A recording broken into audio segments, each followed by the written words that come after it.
Hello again, and welcome to a far less scripted and much shorter fair review. And today we're going to be reviewing Ibitsu, a horror manga by Haruto Ryo. Apologies for any pronunciation issues. And before we go anywhere, it's going to come out to about 75 to 80%. Not because of any major flaw in it. 75 to 80% is a good review. That means that it's a decent show, manga, whatever. But anyway, my grading system aside, this is a review, by the way. There's going to be some spoilers. If you really want to read it yourself, go out and read it yourself. It's not that long, and it's got two shorter stories in it that I don't even go over. The basic story involves our main character Kazuki, and an urban legend about a demon Lolita lady who waits at the garbage drop. When you walk by, she asks you a question: would you have a little sister? And much like most things involving something called a demon, there is no right answer to this question. In fact, the only way to survive is apparently to just keep walking and don't say anything. If you say no, then she'll say, well then I won't have you, and kills you on the spot. If you say yes, then she presumes you mean her, and therefore she will become your little sister. In the case of our character, he says something along the lines of, yeah, I do, because he does have a little sister, and he only half heard the question and just kind of responded on instinct. So begins her quest to become his little sister, and she really doesn't like the idea that he already has one, so she goes to rectify that herself. She stalks, torments, and absolutely psychologically scars the poor kid, definitely killed his little sister, also killed some other people at the school, and he, in an attempt to find out what's going on and how to stop her, ends up turning to his friends. They find an online message board, which are things in Japan. In fact, in the early internet of Japan, message boards sharing local urban legends were actually a really big thing, so this is a completely normal thing for them to find. He discovers the lore behind the demon Lolita and the fact that there is no right answer, what she's probably doing, and eventually someone states that they saw her going into the old mental hospital. Apparently a doctor had a mental breakdown there before, so he goes to check it out and see what's going on, hopefully getting to the bottom of this person, which he does believe to be an actual person. Him and his friends go into the hospital, none of them come out okay. In fact, she captures him and he decides to turn into the skid and play into her delusion in the hopes that he'll find an advantage. This is an obvious mistake to anyone who's ever read a horror story, but she had a sledgehammer and he was losing, so this was a mistake because she doesn't want to be the perfect little sister like he claimed that she was. She wants to be perfect siblings, which means once you acknowledge her as being a perfect little sister, now it's your turn to become perfect. Throughout this, he finds the journal of the doctor that went crazy in the mental hospital. She locks him away in a reclusive area in order to turn him into the perfect brother to go with her perfect sisterness. Obviously, this goes terrible. He eventually makes an attempt on her life, and she kills him. The story ends with the news media saying that they found little sister-related pornography in his place, which was gifted to him by his friend, and he tried to throw out, and they blame this media for driving him insane, and therefore conclude that he must have killed his family, his sister, and then himself. And it shows her walking through the street, still alive, still out there, still on the prowl. And let's get into some of the nitty-gritty here. The characterization seems to be just for the demon Lolita herself, with a bit left over for our main character, and everyone else seems to just exist around them to die. I'm not going to bitch about the fact that she was able to take a full-grown man in a fight, because as you find out throughout the journal, and the flashbacks showing what happened back in the journal days, the reason she flipped out when being told to change her clothing was because it was not actually a little sister who survived a psychotic brother's mental break. The psychotic brother assumed the role of his little sister after killing his family. He was taken to the mental hospital, but because he would react violently whenever they tried to take the dress off, they assumed it was the little sister, as the rest of the bodies were not recognizable. So that's an interesting twist, and I do like that. The problem is this took place a few years ago, and they never give any kind of establishment that the character died, which means we are led to believe that this is an actual human who is just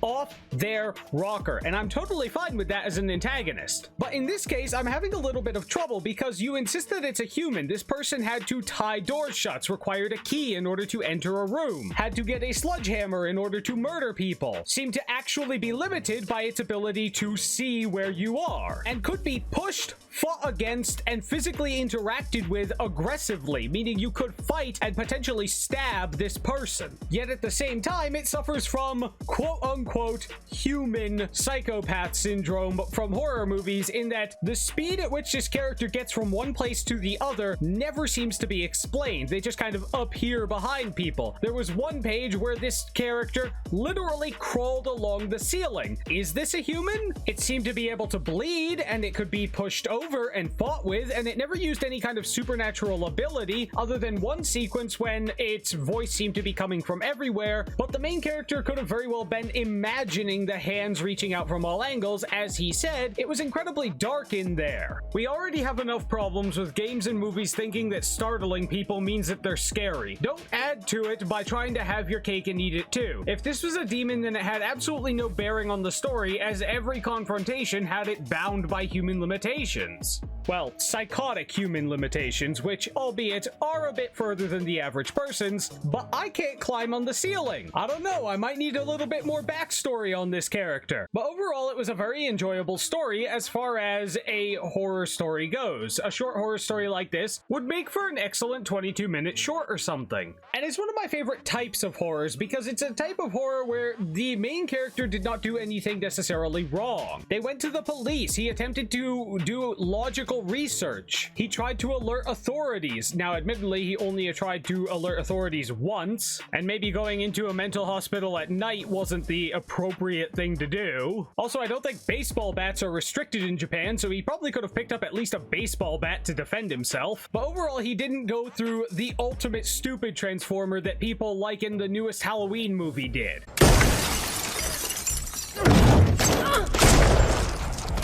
You gotta be a special type of stupid for that. But here in this story, be a star student and a high school basketball player, and you could still get your knee double jointed, your hand maracafied, and have Dr. Sledge malpractice dentistry until you're spitting out mouth confetti. And somehow the fact that that is so wrong feels better because the character wasn't evil or stupid. In a lot of horror movies you see nowadays, the characters are either willfully evil or doing something wrong, or they're criminally stupid. And if they're that stupid, you really don't feel that bad when they die, especially since it's almost always their own damn fault. And somehow it makes it feel more wrong that it happened. And that's a genuine good thing when you want your character to feel evil. Not to be confused with a certain subset of body horror films which exist purely because someone had a fetish in their childhood that they never got the chance to talk about. But I think the main reason that I'm not saying it went above and beyond in any way is because there doesn't seem to be any overarching theme or commentary or any of that. But what exactly is the theme of Ibitsu?